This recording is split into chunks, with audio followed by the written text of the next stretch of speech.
치솟는 물가에 요즘 10,000원 한 장으로 점심 한 끼 해결하기도 빠듯한 실정입니다. 서민 음식으로 통하는 짜장면이나 김치찌개 가격마저 가파른 상승세를 보이고 있습니다. 홍정표 기자의 보도입니다. 이 식당은 추석 연휴 이후 김치찌개 가격을 1,000원 올렸습니다. 공깃밥이 포함된 김치찌개 백반은 이제 10,000원 선. 식재료값 상승에 어쩔 수 없는 선택이었지만 가격이 오른 만큼 손님은 줄었습니다. 젊은 사람들이 많이 하는데 이게 10,000원 이상 넘어가는 거는 좀 부담스러워 하시는 것 같아갖고. 지난달 기준 대전 지역 평균 김치찌개 백반 가격은 9,300원.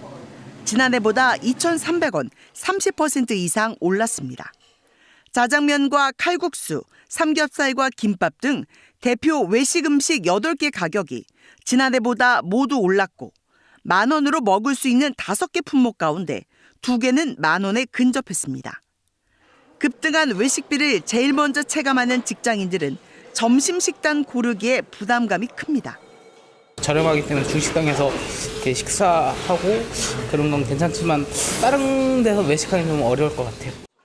하지만 식당 주인들은 여러 여건상 지금 가격도 충분치 않다는 입장입니다. 밀가루값 올랐죠. 야채값 올랐죠. 그 값에 제가 언제까지 그 값을 유지할 수 있을지, 또 인건비에 그건 좀 저도 약간 미지수예요. 급등한 외식 물가에 구내 식당이나 편의점을 이용하는 직장인들이 느는 등 소비자들의 지갑이 닫히면서 자영업자들의 어려움 역시 가중될 것으로 보입니다. KBS 뉴스 홍정표입니다. 정부는 민생 물가 안정 관계장관 회의를 열고 최근 가격이 불안한 먹거리 물가 안정을 위한 대책을 발표했습니다. 우선 김장철을 앞두고 배추와 소금 공급이 확대됩니다. 배추는 이번 주부터 2주 동안 2,200톤을 집중 공급하고 농가에 약재와 영양제 등을 지원해 생육 저해 가능성에 대비합니다. 천일염은 지난 12일부터 대형마트에서 30% 할인에 판매하고 있는데 이달 말부터 할인폭을 50%로 확대합니다. 공급 물량은 1,000톤입니다. 건고추, 대파, 사과 등 가격이 불안한 12개 농산물은 모레부터 최대 30% 할인하도록 정부가 지원합니다.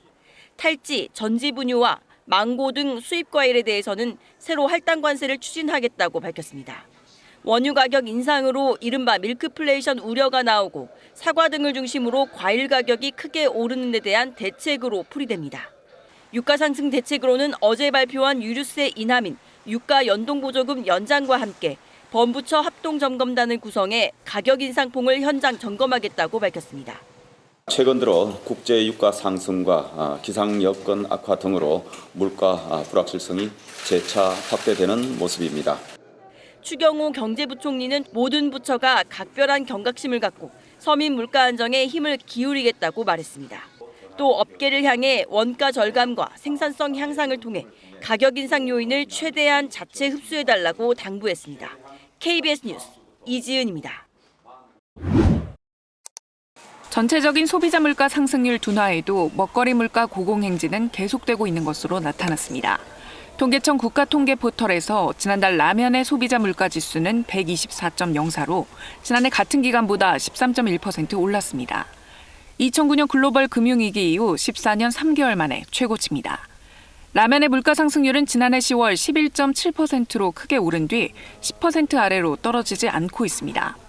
지난해 원자재 가격 상승 부담 등을 이유로 업체들이 라면 출고가를 잇따라 인상했기 때문입니다. 라면 외에도 소비자 물가의 먹거리 지표인 가공식품과 외식 부문의 세부 품목 112개 가운데 31개는 물가 상승률 10%를 웃돌았습니다.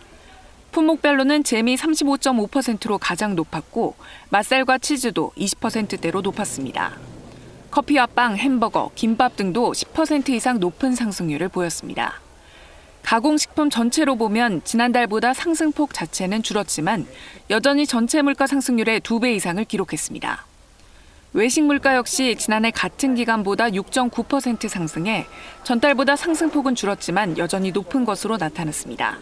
다만 정부는 이달 들어 소비자 물가 상승률이 기저효과 영향으로 뚜렷한 둔화 흐름을 보이고 있다며 향후 물가가 안정될 것으로 내다보고 있습니다.